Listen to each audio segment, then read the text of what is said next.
All right. Well, welcome everybody to our second We Talk Free Speech Cafe.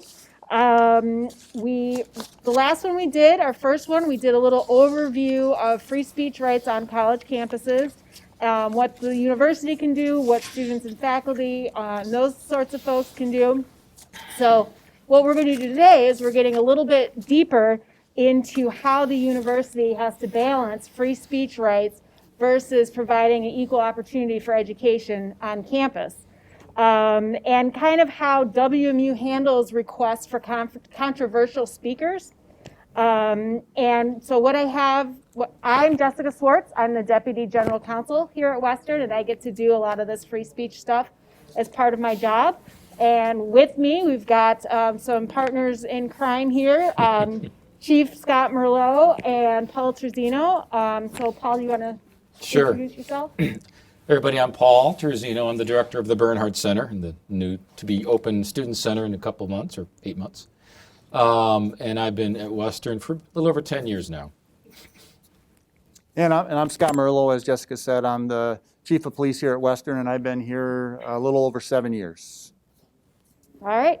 Thank you. So we've got some questions prepared and some discussion points, but we'd also ask if you have questions that come up as you're listening to the three of us talk, please feel free to jump in. This becomes more fun and more successful for everybody if we can have more of an interactive process. Mm-hmm. So we're going to get started with a real life example, something that happened here at Western in 2014, which was before I was here and before the chief was here. Paul was here, and many of you probably were as well. Yeah. So at that time, Boots Riley, who is a rapper, a film producer, and a social justice activist, wanted to come here to Western and give a speech at a wasn't a rally, but it was some kind of event. The Peace Jam. Yeah. RSO does an annual program. Okay. Yep. Okay. And so what happened then is he put in his request. Western denied that request. Western then did a little bit more research and said, okay, you can come, but you need to pay for all your additional security costs. He said, I can't afford all these additional security costs. So he ended up going off campus, and then the university got sued under the First Amendment for a free speech violation. As a result of that lawsuit, we ended up drafting a new policy for public events and public speakers. So we're going to talk a little bit about how Western worked through that process, how things have changed, and just go from there. So Paul, you were the only one of the three of us on the ground at that time. Right. How did it play out? What happened, and what was WMU's policy at the time? I don't remember we had much of a policy at all at that point. I think we had something very basic, and that was one of the challenges we had when this came up. What we did instead was kind of react as things, just like we do with this. I remember in March, WSA allocated funding to have to support, and it was not a concert, it was a lecture, it was a speaking engagement, just to keep that in mind, to support Peace Jam and RSO that had an annual event, and they were going to have Boots Riley come in and do the keynote for that program. So the funding was allocated. A venue was chosen, I think, in Sangren, or maybe in Wood, a lecture hall. And once the university kind of found out, they said, oh, let's hold off. We want to make sure that our events are safe, and we think that Boots Riley presents a threat to security. Based on probably some things that nowadays we would not have that, because it wasn't really based on very solid evidence. One thing, Mr. Riley led the Occupy Oakland movement, and he had a controversial album cover, and that was kind of what we were basing it on. So pretty weak stuff. Nonetheless, I will try to speak up more. Sorry, I'm naturally a soft speaker, so this mask doesn't help. Again, we conferred. I talked to that Carrick, and at that time Carol Hustles was our general counsel. I think we decided there wasn't really much of a threat, but if we thought security was, if public safety thought security should be added, they would support that. So we reversed the decision not to have Boots on campus, but again, have to be, I think we said 2 officers had to be there. Boots Riley's camp said, no, we're not going to afford that. And I think they clearly knew there was a violation of the First Amendment rights, because soon after, fire got involved, which was the Foundation for Individual Rights and Education. I mean, you might have heard of FIRE, but they're a pretty large organization that polices, and not police is the wrong word, really keeps an eye on First Amendment at colleges specifically. So we denied Boots. He went to Wesley Foundation, which was almost on campus. I might have been actually right here at the time before I moved. And the lecture took place without incident, of course. And then soon after, we learned of a lawsuit being filed against us by FIRE for not allowing Mr. Riley to be on campus. And from there, we settled, but the settlement, a good thing was the settlement led to a rewrite of our policy, basically just creating a new policy, which is what we have now, basically the bones of it. So the outcome was positive for us. It did cost us some money to settle, but not when you think of the whole thing, not a whole lot. And we got back on FIRE's good graces as far as that goes. So Great, thanks, Paul. So from a DPS standpoint, I know that you weren't here at the time, but from your understanding, what was DPS's consideration or their involvement in that whole situation? I think it was just strictly based on security concerns. I don't know what they based their decision on in terms of just 2 officers. I think at the time it was just they were concerned that there could be a negative reaction to Boots being here, and therefore they just wanted a couple of officers present in the crowd to ensure that it was secure. And again, I walked in the door just as the lawsuit was being filed. I don't know what they really based their decision on in terms of officers. I think at that time it was just arbitrary. They just, if there is a somewhat controversial speaker that was going to be here on campus, I think they just made a decision from the public safety standpoint is there should be a few officers in there for it, and it's going to cost the organizers the security fee for it. They didn't really base their decision, I don't think, on anything concrete, on any past incidents or anything like that. I think it was just somewhat controversial. We're concerned about the reaction that it's going to create here on campus, whether it could be negative, and we want to have security here. And so as we learned through the lawsuit and, just as this area of the law evolves, that was not appropriate way to handle it. So what we did then is in 2014, we rewrote the policy and worked through FIRE to do that. And then we revised it again in 2020 to again, at that point to put in some language about protesters and counter protesters and be more detailed in the security criteria and that sort of thing. So now I would like to kind of talk through, how these different situations are handled now, what we learned from Boots Riley, and how we as a campus are moving forward on this. So before the policy rewrite, Paul, if you got a request that came through for a speaker on campus, what did you look for to tell you that you maybe needed to talk to some other folks about this? Sure. Or at the time, did you just make the decisions? Well, just to clarify, one of my roles on campus is our office takes in all the requests for outdoor space use, or most of them. There are some exceptions. So we're the front line for all outdoor space activity, so kind of keep that in mind. And then, of course, if anything's in the Bernhardt Center, obviously that's our venue as well. So with that in mind, it's probably much of the same. We as a team would look at potential threats to safety. We would look at capacity. We would look at whether the event will have a preponderance of Western folks or non-Western folks. That's a big thing to look at when you're weighing security and potential risk. And those are things we look at now. So I think we did a lot of the same things. We didn't have a formalized policy. Before coming here, I worked at UC San Diego, and the West Coast schools seemed to be more dialed in on this.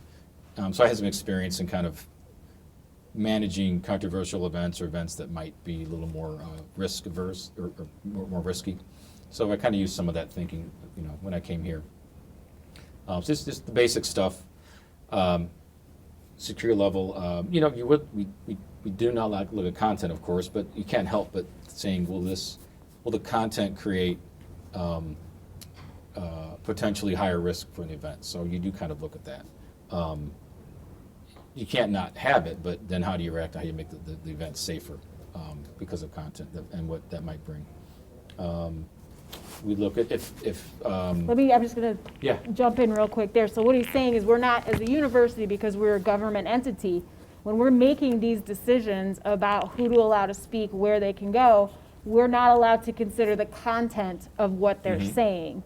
But practically speaking, you know, it's hard to make these decisions about security and that sort of thing without at least tangentially looking at the content of what they're saying. But the key is to make sure everybody's treated equally and equitably, so that regardless of the content. So I just wanted to kind of go. We get a lot of questions about, hey, university, why can't you guys come in and make them stop saying this sort of thing?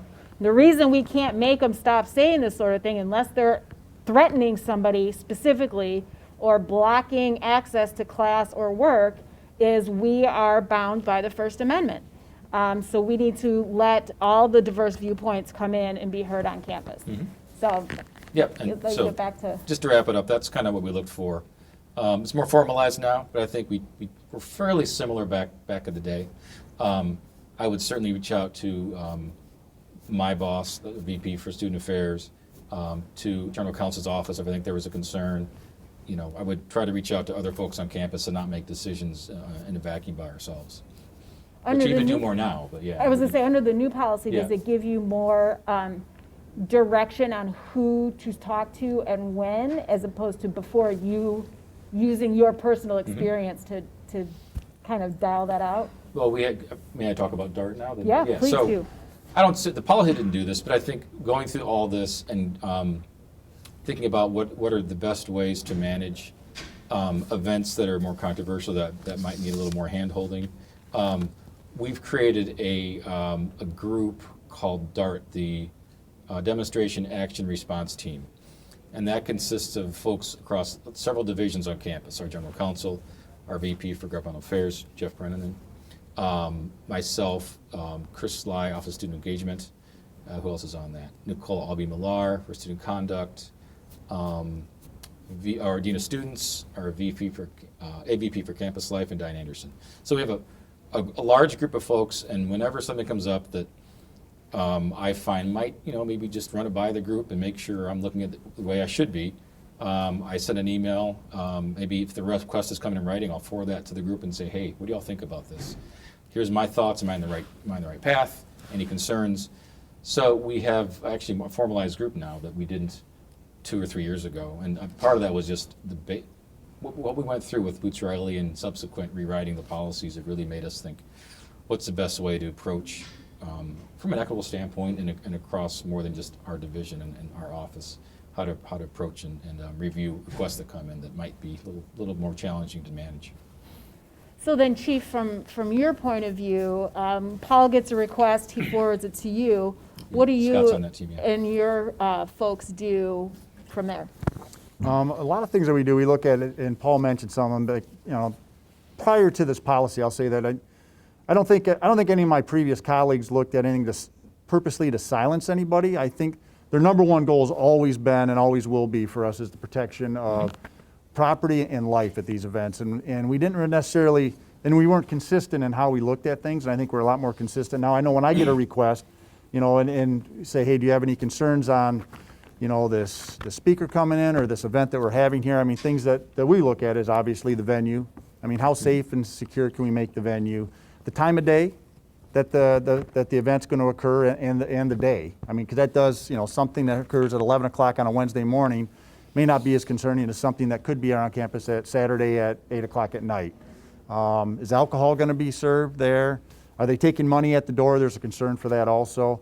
But a big thing for us too is now with social media and everything, if the event organizer or the speaker or whatever, he's been at other locations, we'll look to see if there's any incidents surrounding that event.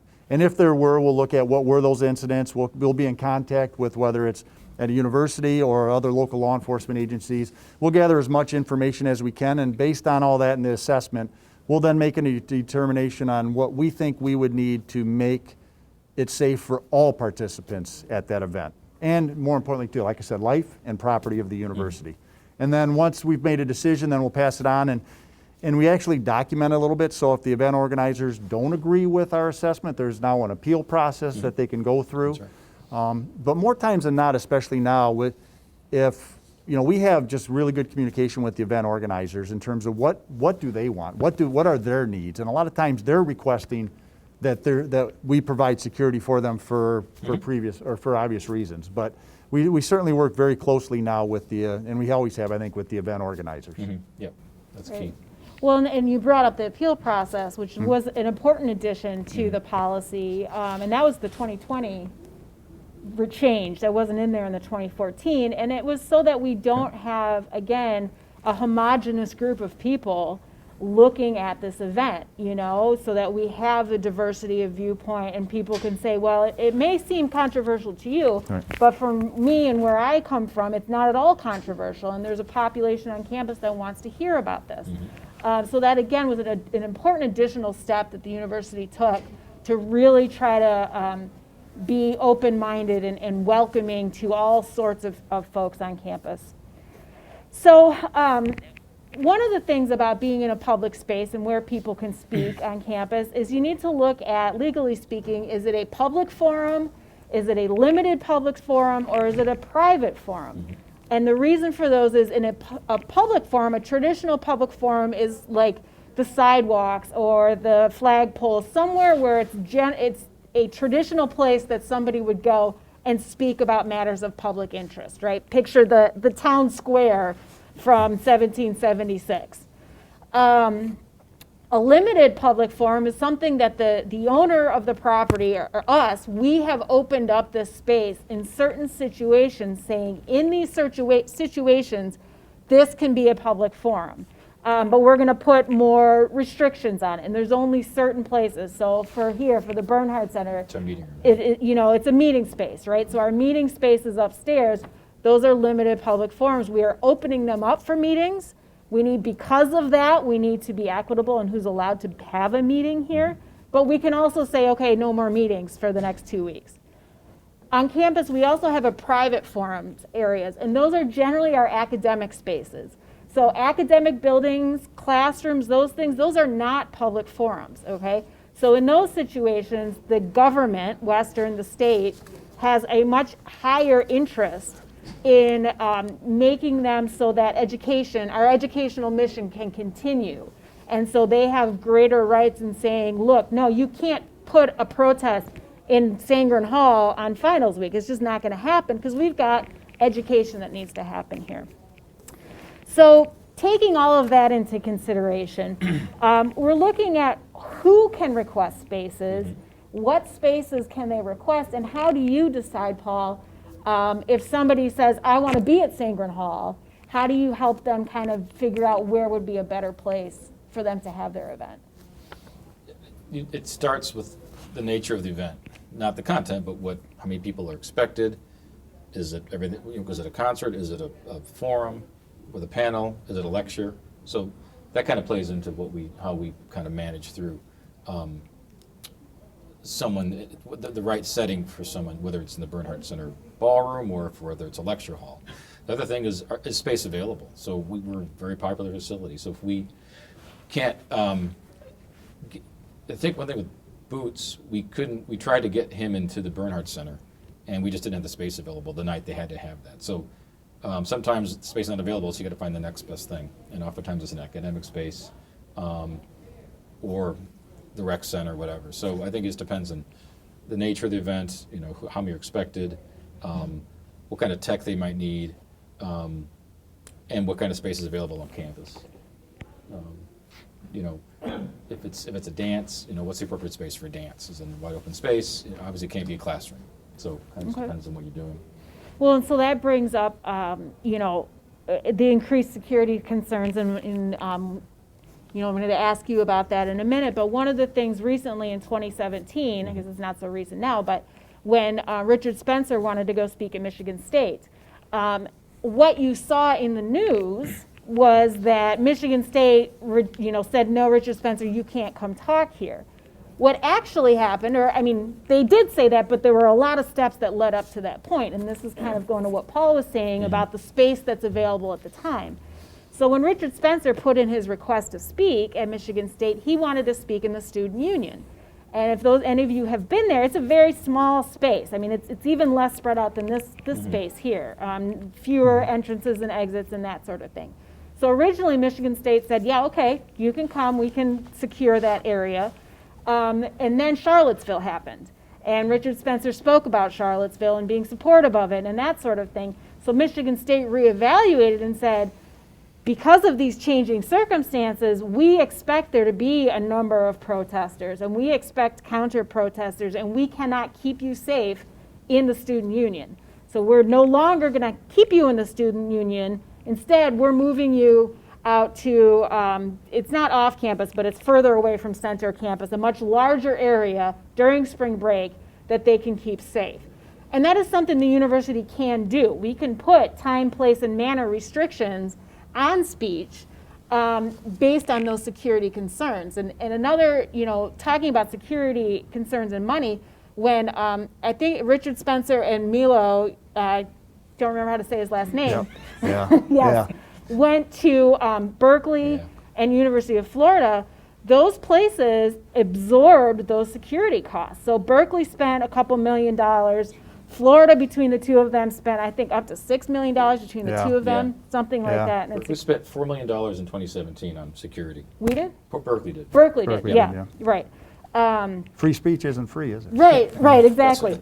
Luckily, as a country, we put a Yes. high value on Yeah. it. But us being Western, we are not Berkeley. We're No. not University of Florida. We Right. don't have millions of dollars for this type of, to support large events like this. So, Chief, when you're looking at the requests for controversial speakers and you're evaluating security costs and protesters and counter-protesters and all of that, how do you balance those things? What do you consider when making these decisions? I think for us too, and some of it has to do with the venue. I mean, we haven't been immune to, and not just controversial speakers. We've had presidents come here. I mean, at the Student Center.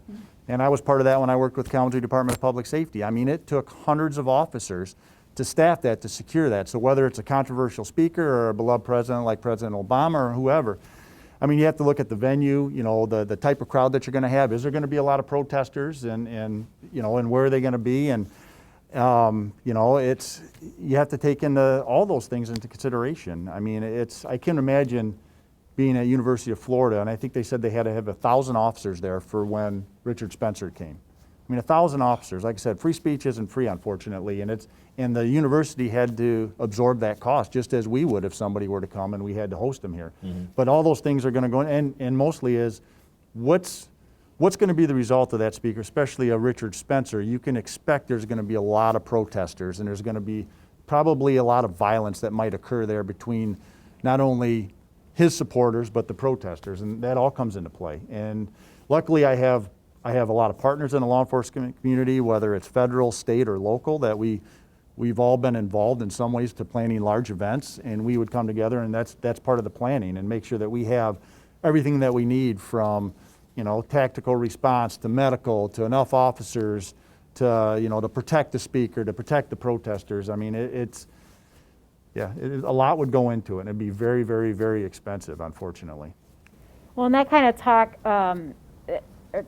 to the next point that I was going to ask you about all of that preparation, and you had mentioned social media before. I mean, I know you guys aren't out surfing social media trying, to follow people and see what they're doing, but what role does social media play in your preparations? Well, a lot of it plays a big role in it, especially if you have somebody was at a different venue or another venue maybe within the last couple of months, whatever it's going to be. You could have a pretty good idea what the reaction's going to be, what the protesters are going to do, what his supporters are going to do, and what lessons were learned from that previous incident. And a lot of it, because sometimes we don't get it right. We make mistakes. That's just how it is, and we can't think of everything. And that's why we have to have contact with the agencies that dealt with the last incident that happened, and what would they do differently. But the social media is too.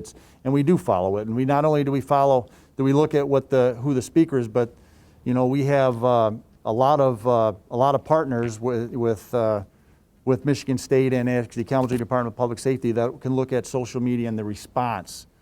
Is there threats? even, leading up to the event, and how is that going to change?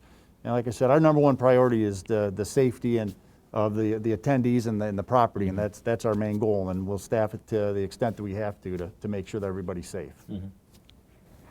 So when, say that Paul's done his process, we've done our process, you've done your process, and we're expecting 100 people to show up. Yep. But 1,000 people show up. Yeah. What do you do in that situation, you and your officers? Call for help. Call for help? Call for help. Okay. I mean, and we have a luxury. We have a very close working relationship here in Kalamazoo County with our law enforcement partners, whether it's the Kalamazoo Department of Public Safety, Portage Police Department, Kalamazoo County Sheriff's Department, Kalamazoo Township Police Department, and Michigan State Police. And all we'd have to do is make one phone call, and we could get probably a couple hundred officers here within a half an hour to assist. But a lot of it's just going to be, monitoring the crowd and hopefully putting out the small fires, if you will, that happen during these events to keep it under control as best as we can until we get all the assistance that we need. Just to that, I think if there's a balance, because you don't want to call in the cavalry when it's not really needed. Correct. You might feel like it is. Right. And 1,000 people may be bad, but if it's 1,000 people that aren't really that agitated, That's an that's excellent different point. You're right. than 1,000 people who are out to do whatever. So I think that's also an important thing we have to look at, that we don't want to overdo it with public safety if we don't need to. And a lot of things That too. sends a statement. You're right. It does set a statement that they have too many lines. But I've been involved in a lot of incidents too where maybe we get 1,000 people and there isn't an issue. So you won't see any of the officers. They're nearby. Right. It's better to, to plan for it and not need it, than need it and not plan for it. So there's a lot of times where I've sat in an auditorium for 6-7 hours during an incident waiting for something to happen that never happened, thank God. But again, we're ready to respond if we have to, but oftentimes we don't need to. Right. Well, and so that brings me to, what we've learned over the last 4 years in terms of different groups' reactions to the police and how those are, Yes. for very good reason, different than the reactions that, I was raised with the police. So, how have you learned over the years, over the last 3 or 4 years, now knowing what we now know and still learning how all of the different groups react to police differently based on their lived experiences? How has that changed policing of these types of events from your perspective? It's tough to answer. I think for a lot of us, we don't want to be the story. We don't want to be the focus. We just want to be there to react if we have to, and we hope that we don't have to. And I think in past incidents, we made ourselves visible. We were right there in the middle of everything, and oftentimes I felt that made the situation worse. I mean, I remember, I forget the year, 2007 maybe, I think we had a white supremacy group come to the city of Kalamazoo, and I worked for the public safety, and we were right on the front line. Unfortunately, we had to protect the hate group, but we became the focus of all the protesters, unfortunately. And I think now it's like we just have a minimum amount of officers there, but the interaction's different too. And we want to make sure that they understand that we're content neutral too. We don't support the groups that are there to speak, good or bad, or the protesters that are there, good or bad. We're there to protect everyone's rights and to protect everybody. But we just don't want to be the story and the focus. Well, so that's a great segue into the next thing that I was going to talk about is the Hecklers Veto. And I don't know, to what extent people have heard about this, but essentially the Hecklers Veto is this concept that if the protesters are loud enough and big enough, they can prevent the person who was coming to speak from speaking. And the heckler, the person speaking is protected. So a recent case, 2016 in Dearborn, it was called the Bible Believers versus Wayne County. And this group of folks called the Bible Believers, one of the tenets of their particular brand of Christianity is that they felt that it was their duty under God to talk to people and convince them not to follow Islam. And so what they did is Dearborn has a very big, what's the name of the festival? I can't remember. There's a Muslim festival in Dearborn. Sorry? No, it's not the religious holiday, but there's a festival, and I think it's around Eid. And so this group of folks decided that what they were going to do is walk through this festival with signs telling everybody there that they were going to hell. They had a severed pig's head on a stake that they walked through with the purpose of trying to offend people and the worst possible thing that they could think to do. And so the police and the festival organizers told them, you can't keep walking through the festival, okay? You could go over here. This is where and this had like several years in building, okay? So this most recent one was 2016, 2015. You can go over here and say your thing because free speech. And so what happened then is the folks they were saying their thing, and slowly crowds would build, mostly teenagers. And the teenagers were starting to yell at them and starting to throw things. And then the police would come by, not officially, just kind of be on the presence, and the kids would disperse, or parents would come by and yank their kids out of there and say, get out of this, cut it out. And this happened 3 or 4 times, where the police would sort of show up and then they would leave, and they'd sort of show up and they'd leave. And ultimately, the Bible believers were asked to leave the festival because of the disturbance they were causing.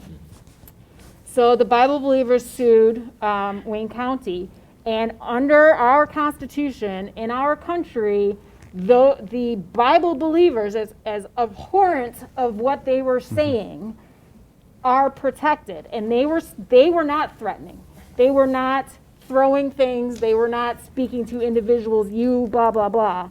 And so the court found against Dearborn, saying, no, you police must protect the person who's coming to speak. And the hecklers, the people protesting them, don't get to make this decision.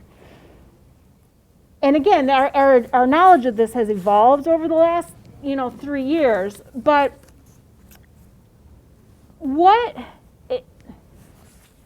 trying to think how the best way. Are there times when at certain point, we as the university, you as the police officers, you as sort of a gatekeeper-ish person on this, ultimately have to say, you know what, we're going to take the free speech lawsuit because we are trying to save lives here. We're trying to protect individuals, and sometimes individuals' lives and livelihoods and safety have to come above free speech in this situation. Have you been in a situation like that? Have you had to make that decision?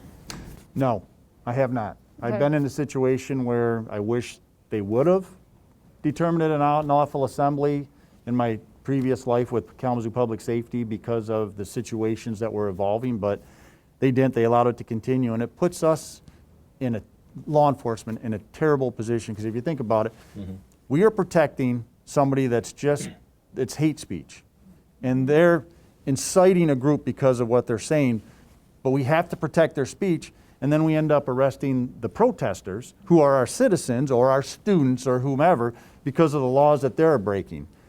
But that's the position that we're put in, unfortunately, and it's a terrible, terrible position.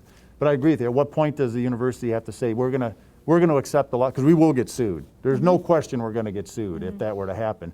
But at what point, and it's always a tough decision, and it's fluid on these too, but I think we would have to, as a university, and even in my position, you have to look at life and safety is more important than free speech and lawsuits. If it gets to the point where we can't protect the participants of an event, or our property is starting to be destroyed, we're going to have to declare it an unlawful assembly and just clear them out, clear everybody. And it's hopefully you're standing next to me when I have to make this decision, because it'd be a very, but at the same time, I would make that decision if I know that lives were in danger, because if this is going to continue, we would have to stop it.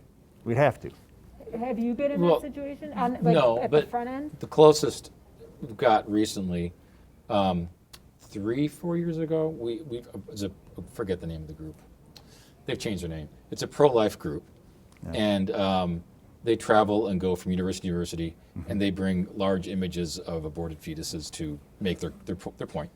The last time they were here, they brought a jumbotron, a screen as big as this wall, that did video of really pretty awful stuff. And they reserved space at the flagpoles and did all the right things and knew the rights. And we, as a group, got together and talked about it and determined that this it didn't violate free speech, but it really, as the person who received the phone calls and the PTSD situations, the trauma that it caused certain people, it was really hard to kind of work through that and really think, was this the best thing to do? And we do the same thing, I'm sure, again. And I know actually this group again is making its rounds, because I talked to my MAC colleagues, and this group has been at Ohio University recently, at Kent State, at Akron, et cetera. So I expect them to be back again. But that's the closest I've been recently to a traumatic experience that I think caused them more emotional than physical Right. pain. And then we get blamed for being complicit or supportive of that message because we're allowing it. Right. Yep. And it's a hard position to be Yep. put in.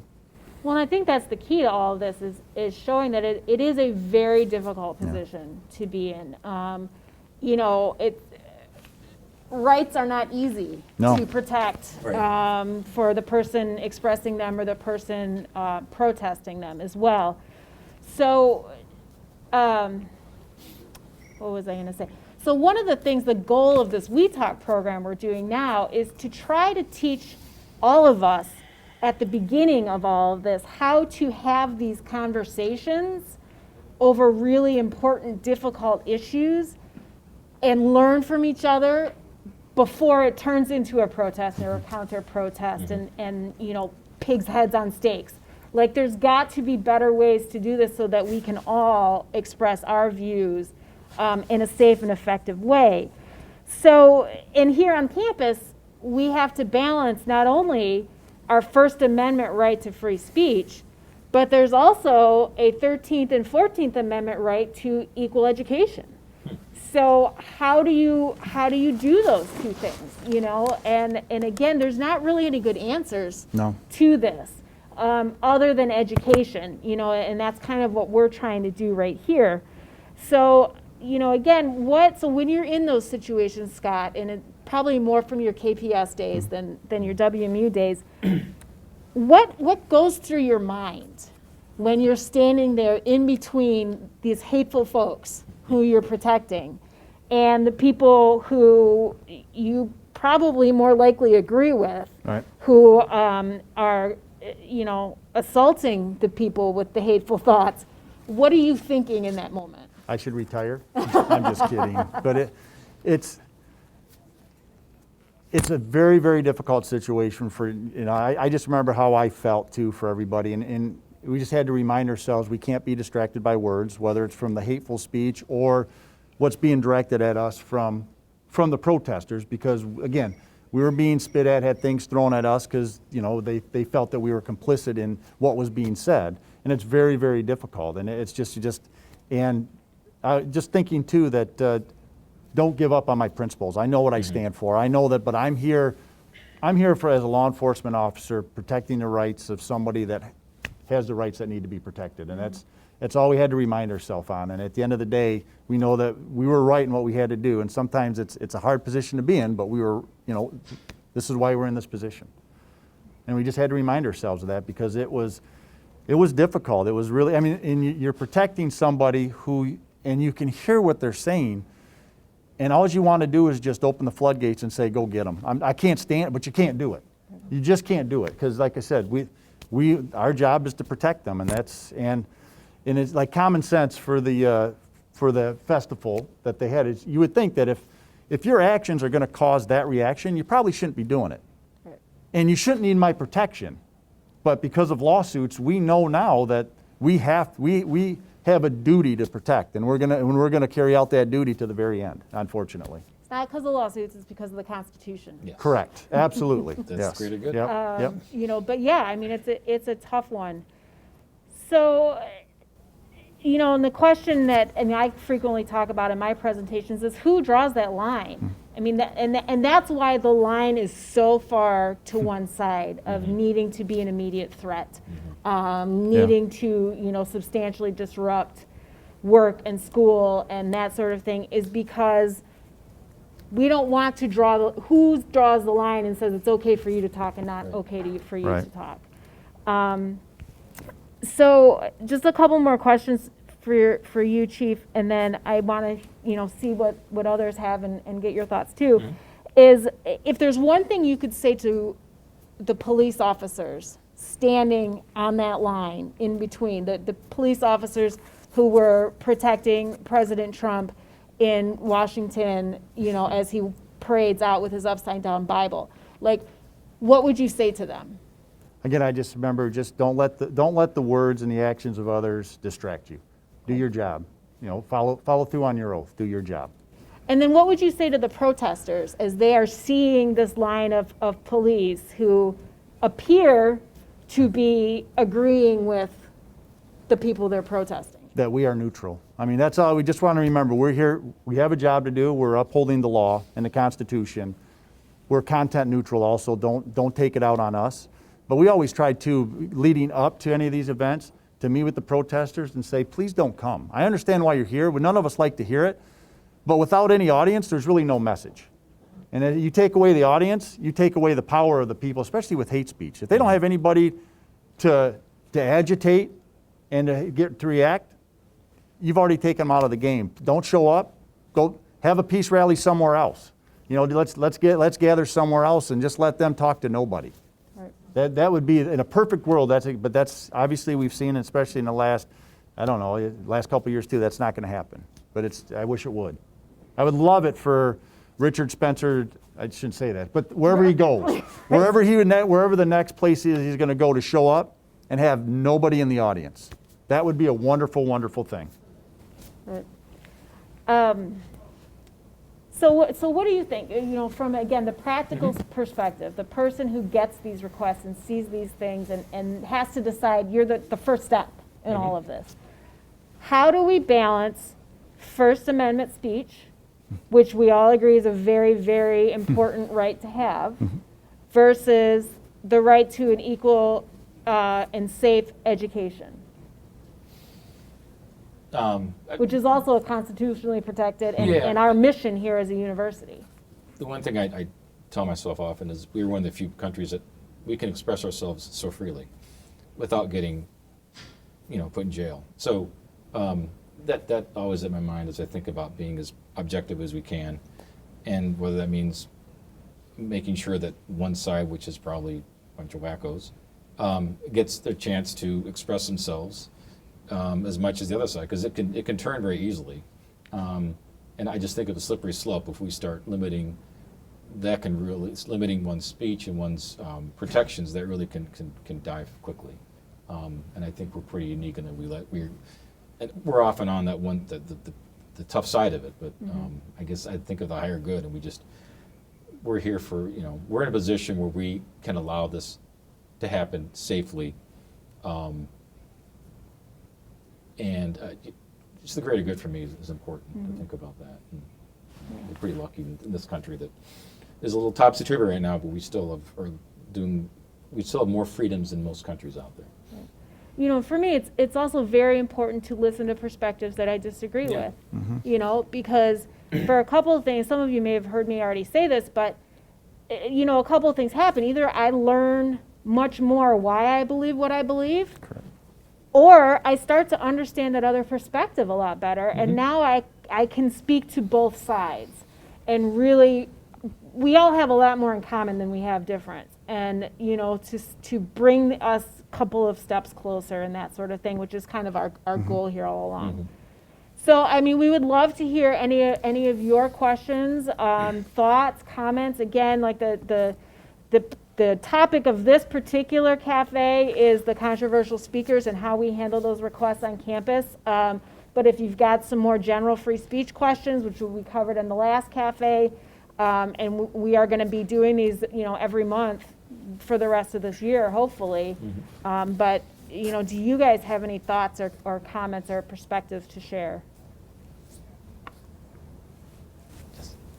Good afternoon. My name is Matt Delacruz. I'm an alumni from Western. I just graduated from a master's program in political science. I have this question for you, officer. Sure. You mentioned a few times the term hate speech, and not to, I think, put you on the spot on that, but how would you define that as it relates to a lot of the controversial speeches? It's a good point, because what hate speech is to me might be completely different than what it is. I think for me, hate speech is something that I disagree with that angers me. I don't know how else to say that, because as you can tell, we're all different, but we're all the same. And what I view as hate speech. I hate to say it. Some people will say that's not hate speech. I agree 100% with that. So that's how I view it. Hate speech is something that I disagree with. It angers me, and to me it's inhumane. I don't know how else to say that, but to me that's how I view it. Well, and that exactly is why hate speech is protected speech. Yeah. That's exactly why. And that's what the courts have said over and over and over is, as much as we may abhor what some folks are saying, it's not hate speech to other Right. people, and Yeah. that's why it's protected for everybody. Yeah. I don't know. Thank Well, it did to some degree. The question I had, and certainly the examples that you gave were despicable individuals, at least as far as Richard Spencer. Sure. And any individual who would walk around in a Muslim event with a pig tag. Absolutely. But you also mentioned President Trump, former President Trump. I didn't mention that. Oh, shoot. I stay away from politics. Yeah. Absolutely correct. Yeah.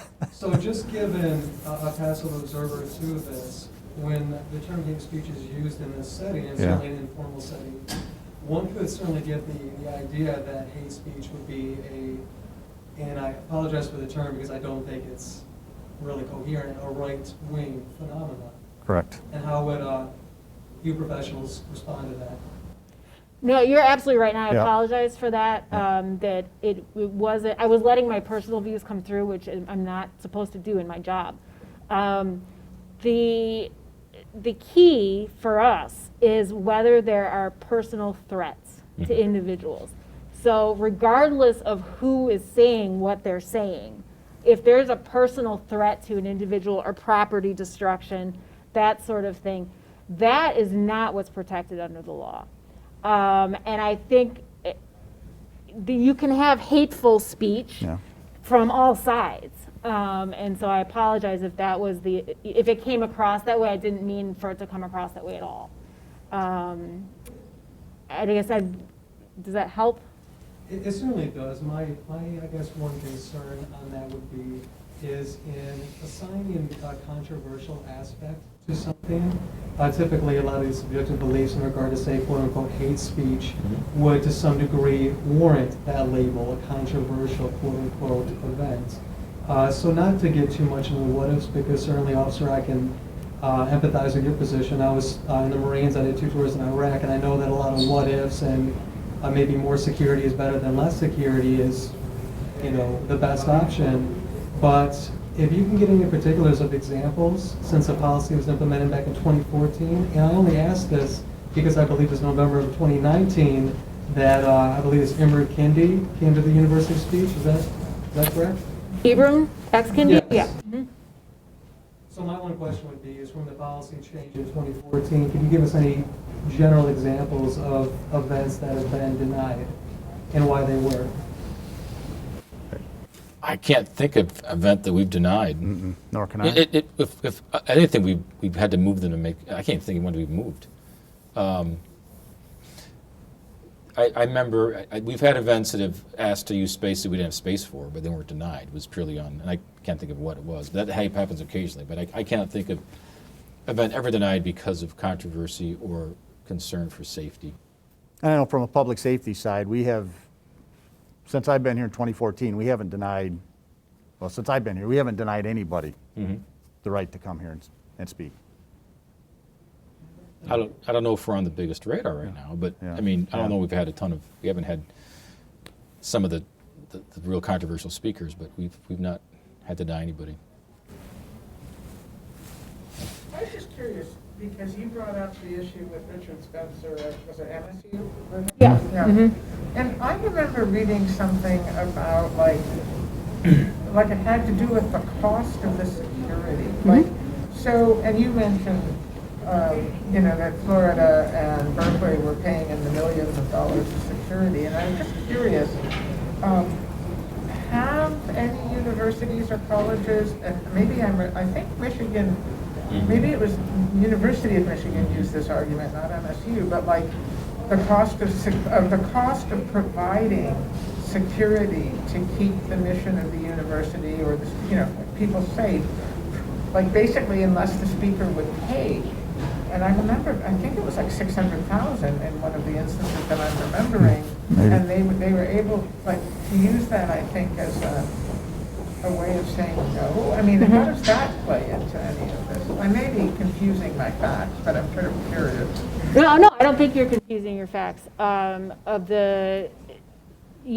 schools had to say no because of the security costs? I mean, University of Michigan recently did with the presidential debate.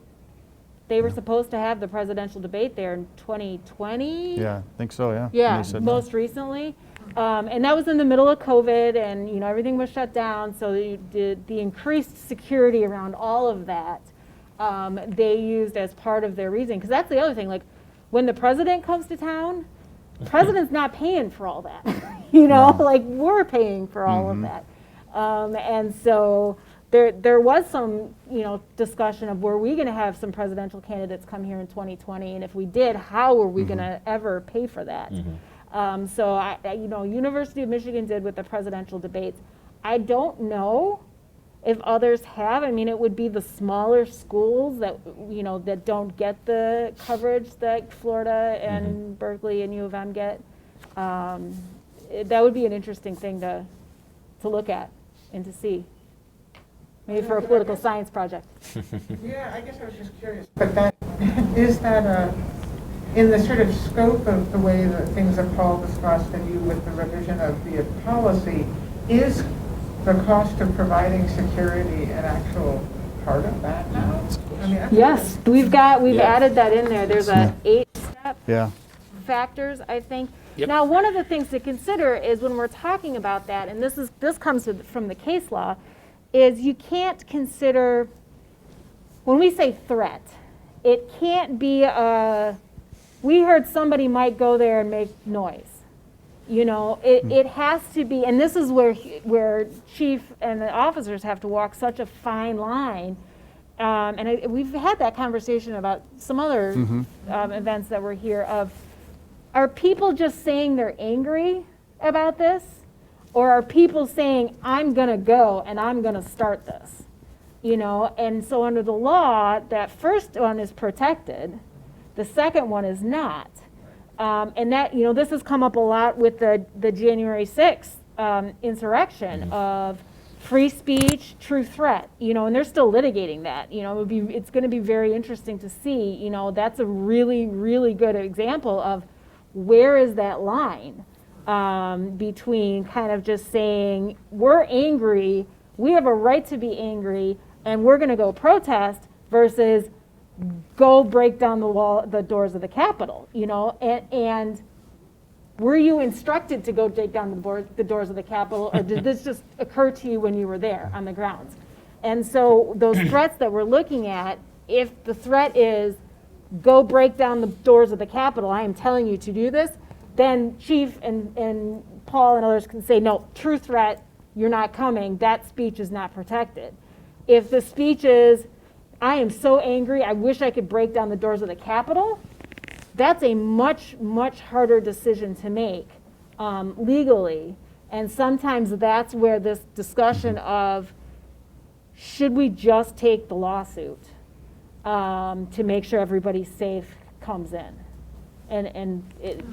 This is really hard stuff, and it's great that we're thinking about this more and more. And I really am grateful for the expanding understanding of free speech rights in the United States, because I feel like that kind of got pushed away for a while there, and it's coming back to the forefront now. Yeah. A couple of times you've mentioned the possibility of saying, well, we should just take the lawsuit as being a preferable outcome. Can you tell me more about what would happen ideally under those circumstances, how that would all play out? I don't know that I'd say a preferable outcome. I'd say the lesser of two evils, I guess, if you will, or not even that, just a weighing of human life. Yeah. I'm sorry, what did you say? How would that process play out? I'm just interested in knowing more about what you would expect to happen if you ended up denying a controversial speaker the right to speak on campus because of fears about security or threats to property, that sort of thing. Well, luckily, as they said, we haven't had to do that yet. Yes. But we would get the group together that Paul had mentioned. Bootrelli we did. I mean, Oh, we yeah, got sued. yeah. I mean, Yeah. it was a very low level of that, but yeah. Yeah. When Bootrelli, we denied that, and fire sued us, and we changed our policies for it. So, I mean, there are obviously much larger perspectives of that, but that's one example, I think. And it's a conversation among stakeholders across campus, and that was one of the major policy changes, is to take it out of the hands of one person Yep. or two people and make it a much larger decision with all of the different viewpoints coming in. And so the conversation, would go of, what do we think? We've got this on this hand, we've got this on this hand. It really is it's the best way to say it. It's the best choice you can make with the information you have, not knowing what's going to go forward. And if it just looks like people are going to get hurt, then the conversation is it worth it to us to allow this to go forward and people get hurt, which then possibly those people are They going will to sue sue. us. They will sue us, Right. failing to protect them. Right. And Or we say no, nobody gets hurt, and then they sue. I mean, the response I have when I get calls from police and other things sometimes is like, human life comes first. yeah. Let me deal with the fallout from the legal stuff. That's my job. That's what I get paid for. We need everybody to be safe first and foremost. And I think those discussions were all had, if you read, which I did coming here, because I couldn't remember some of the speakers and some of the issues in 2017. But when you read it, though, I think those discussions were ongoing with the universities. It's like, we know we're going to get sued. Is it just better to get sued? Our reputation is saved, lives are saved, our property is saved. Or do we allow it to continue? Yeah, now those were the really hard discussions. Yeah. Well, I mean, like when the women's marches too, it was the same type of thing. Like, are there going to be 30 women up here, or are there going to be 2,000 women up here, and marching downtown? Like, what role do we have? It's not on a school day, Yeah. but they're starting out on school campus, and they're walking, and how does that play out, and what do we think that the threats are going to be from that? And in today's world too, it wouldn't be, if we had it'd be wonderful, we had thousands of women marching down there, but it wouldn't be, I would look at that from a law enforcement perspective. I'm not concerned about the 1,000 to 2,000 women. I'm concerned that, especially in today's world with active violence, that's an opportunity for somebody to inflict a lot of damage. So that's why we would, I think, be really interested in a march like that, not because of anybody that's involved in it. It's who's out there that wants to inflict harm or, a mass casualty incident. And that's why I think we'd get involved in something like that, just to stay on the perimeter, and then is for our observers to be around in case something did happen.